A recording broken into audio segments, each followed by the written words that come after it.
नमस्कार। जम्मू कश्मीर में पहले चरण की वोटिंग खत्म हो चुकी है और दूसरे चरण को लेकर 26 सीटों का महत्वपूर्ण विश्लेषण ओपिनियन पोल सामने आ चुका है और दूसरा चरण चौंकाने वाले आंकड़े सामने आ रहे, क्योंकि दूसरा चरण माना जा रहा है किससे बहुमत मिलने जा रहा है और इसी चरण से तय होगी आखिर जम्मू कश्मीर किसकी सरकार बनने जा रही है।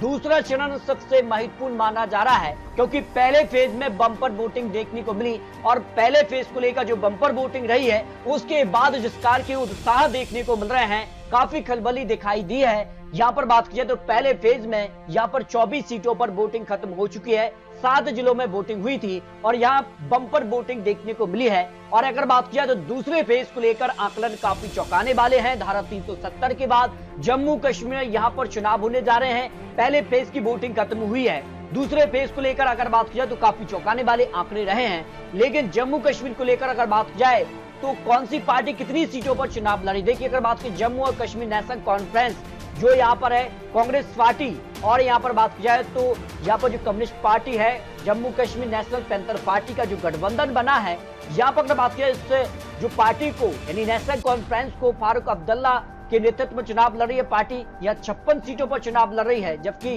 कांग्रेस पार्टी यहाँ पर 38 सीटों पर यह जम्मू कश्मीर का चुनाव लड़ रही है। एक सीट यहाँ पर बात करें कम्युनिस्ट पार्टी और एक सीट यहाँ पर पैंथर पार्टी जम्मू कश्मीर जो है हर्षदेव इस पार्टी को लीड कर रहे हैं। जबकि भारतीय जनता पार्टी ने इस बार 62 उम्मीदवार ही चुनावी मैदान में उतारे हैं। भारतीय जनता पार्टी रविंद्र रैना के नेतृत्व में चुनाव लड़ रही है इस बार, और यहाँ पर बात की जाए तो 28 उम्मीदवार भारतीय जनता पार्टी ने नहीं उतारे। इसके पीछे के भी आंकड़े सामने आ चुके हैं और जम्मू कश्मीर पीपल्स यानी पीडीपी ने करीब 63 उम्मीदवार उतारे हैं, जबकि जम्मू कश्मीर अपनी पार्टी यहाँ पर 60 उम्मीदवार और गुलाम नबी आजाद की जो पार्टी जो कांग्रेस से अलग होकर चुनाव लड़ रहे हैं, हालांकि 13 उम्मीदवार घोषित किए हैं और आम आदमी पार्टी ने 7 उम्मीदवार घोषित किए हैं। इस तरह से जम्मू कश्मीर काफी हलचल रही है। लेकिन जो जम्मू कश्मीर को लेकर दूसरे चरण में अगर बात की जाए तो इस बार 26 सीटों पर चुनाव हो रहा है, लेकिन जो आखिरी चुनाव था यहाँ पर इन जिलों में अगर बात की जाए तो 25 सीटों पर ही 2014 में चुनाव हुआ था। अगर बात की जाए तो यहाँ पर राजौरी, पुंछ, रियासी ये है जम्मू डिवीजन से आते हैं और यहाँ पर अगर बात की जाए 4 सीटों में से 2 सीटों पर भारतीय जनता पार्टी, 2 सीटों पर पीडीपी के बीच कड़ी टक्कर देखने को मिली थी 2014 में। पुंछ से अगर बात की जाए 3 यहाँ पर सीटों में से भारतीय जनता पार्टी 0 सीट रही थी, 1 सीट यहाँ पर नेशनल कॉन्फ्रेंस, 1 सीट पीडीपी और 1 सीट कांग्रेस को मिली थी। जबकि रियासी की 3 में से 1 सीट भारतीय जनता पार्टी और यहाँ पर 2 सीटों पर कांग्रेस ने जीत हासिल की थी। गंदेरवाल, श्रीनगर और बडग्राम जो सीटें हैं वो कश्मीर डिवीजन से आती है, जहां सीधे तौर पर बात की जाए तो 2 सीटें यहाँ पर गंदेरवाल से नेशनल कॉन्फ्रेंस को मिली थी, जबकि अगर बात श्रीनगर की 8 में से 3 पर नेशनल कॉन्फ्रेंस और 5 पर पीडीपी को जीत मिली थी। बडग्राम की अगर बात की जाए तो यहाँ पर 5 में से 2 पर एनसीपी और 2 पर पीडीपी और 1 सीट निर्दलीय के पक्ष में रही थी। इस चुनाव में दूसरे फेज में भारतीय जनता पार्टी को 3 सीटें, यहाँ पर नेशनल कॉन्फ्रेंस को 8, पीडीपी को 10, 3 सीट कांग्रेस और 1 सीट निर्दलीय के पक्ष में रही थी। लेकिन इस बार माहौल जो बदला है वो किसकी तरफ जाता नजर आ रहा है, इसको लेकर महत्वपूर्ण आकलन ओपिनियन पोल के आंकड़े भी सामने आ चुके हैं। तो श्रीनगर की 8 सीटों की अगर बात की जाए तो 8 सीटें काफी महत्वपूर्ण है और यहाँ पर अगर बात की जाए तो भारतीय जनता पार्टी ने इन 8 सीटों के लिए 4 अपने उम्मीदवार घोषित किए हैं।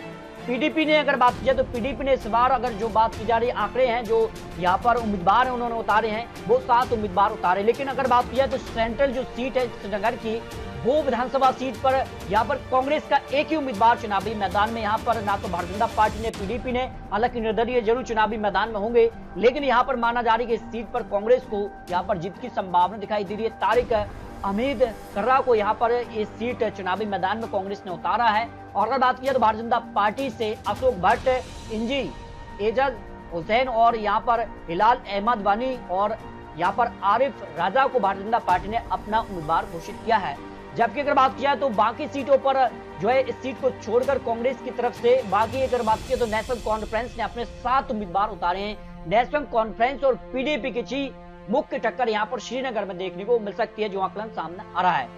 जबकि अगर बात किया बडग्राम की तो यहाँ पर जो है इस बार यहाँ 5 सीटों पर चुनाव होने जा रहे हैं। हालांकि भारतीय जनता पार्टी ने यहाँ पर भी अपने 2 उम्मीदवार उतारे हैं। इसमें अगर बात की जाए तो खान साहब जो विधानसभा सीट है 29 नंबर की, इस पर अली मोहम्मद मीर को टिकट दिया है, तो यहाँ पर पीडीपी ने मंजूर अहमद वानी को टिकट मिला है। जबकि अगर बात की जाए तो यहाँ पर जो है इस सीट को लेकर जहाँ भारतीय जनता पार्टी ने जाहिद हुसैन को चुनावी मैदान में उतारा है।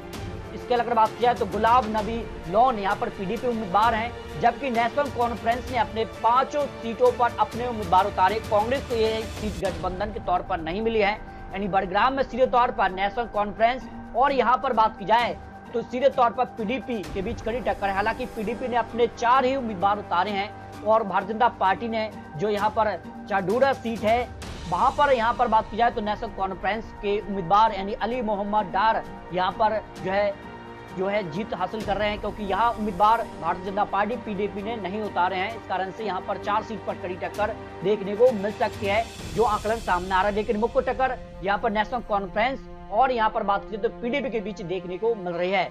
पुंछ से अगर बात की जाए तो पुंछ से यहाँ पर 3 सीटों पर यहाँ चुनाव होने जा रहे हैं और पुंछ को लेकर अगर बात की जाए तो भारतीय जनता पार्टी को 0 सीट मिली थी 2014 में, जबकि नेशनल कॉन्फ्रेंस पीडीपी और कांग्रेस के बीच कड़ी टक्कर रही थी। लेकिन इस बार नेशनल कॉन्फ्रेंस और कांग्रेस का गठबंधन बना है।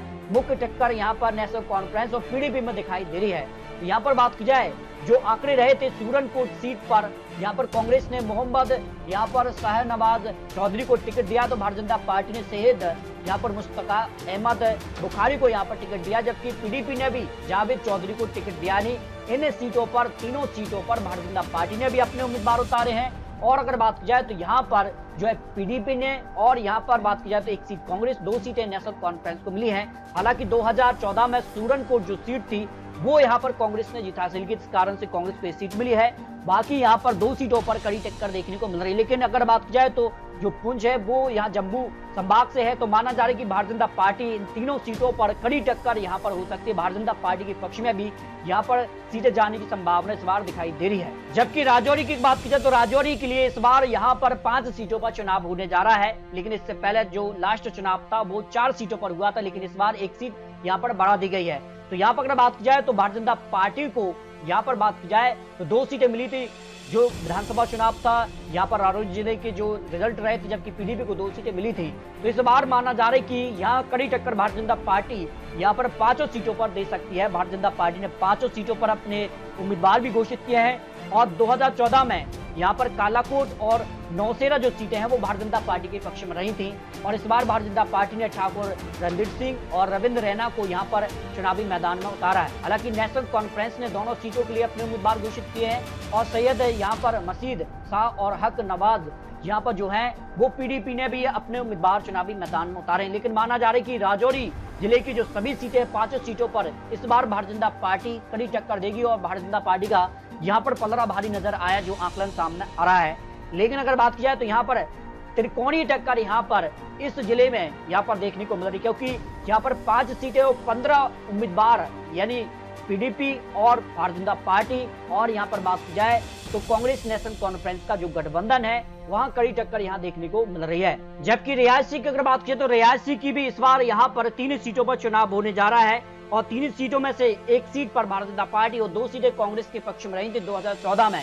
और इस बार भी माना जा रही कि कांग्रेस भारतीय जनता पार्टी के बीच ही यहाँ पर कड़ी टक्कर देखने को मिल सकती है, क्योंकि रियासी भी जम्मू डिवीजन से आता है और जम्मू डिवीजन से तीनों सीटों के लिए भारतीय जनता पार्टी ने अपने उम्मीदवार घोषित किए हैं।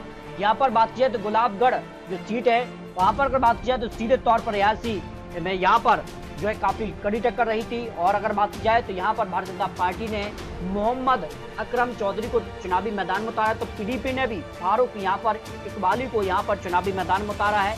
जबकि रियासी सीट जो यहाँ पर बात की जाए तो इस सीट पर भारतीय जनता पार्टी को जीत मिली थी और इस बार यहाँ पर भारतीय जनता पार्टी ने कुलदीप राज दुबे को यहाँ पर चुनावी मैदान में उतारा है। जबकि कांग्रेस ने यहाँ पर मुमताज खान को टिकट दिया है, तो बोधराज यहाँ पर मीनिया यहाँ पर जो है पीडीपी उम्मीदवार हैं। जबकि अगर बात की जाए तो श्री माता वैष्णो देवी यहाँ पर कांग्रेस ने भूपेंद्र जामवाल और भारतीय जनता पार्टी ने बलदेव राज शर्मा को टिकट दिया है, तो पीडीपी ने प्रताप कृष्ण शर्मा को टिकट दिया है। त्रिकोणीय टक्कर, लेकिन माना जा रही कि रियासी की तीनों सीटों पर भारतीय जनता पार्टी का पलड़ा भारी नजर आ रहा है। जबकि गंदेरबल से अगर बात की जाए जिले से 2 सीटें आती हैं, दोनों सीटों की बात की जाए तो यहाँ पर जो है कश्मीर डिवीजन से आती है और कश्मीर डिवीजन में यहाँ पर भारतीय जनता पार्टी ने दोनों सीटों पर अपने उम्मीदवार ही घोषित नहीं किए हैं और दोनों सीटों के लिए नेशनल कॉन्फ्रेंस और पीडीपी के बीच कड़ी टक्कर मानी जा रही है।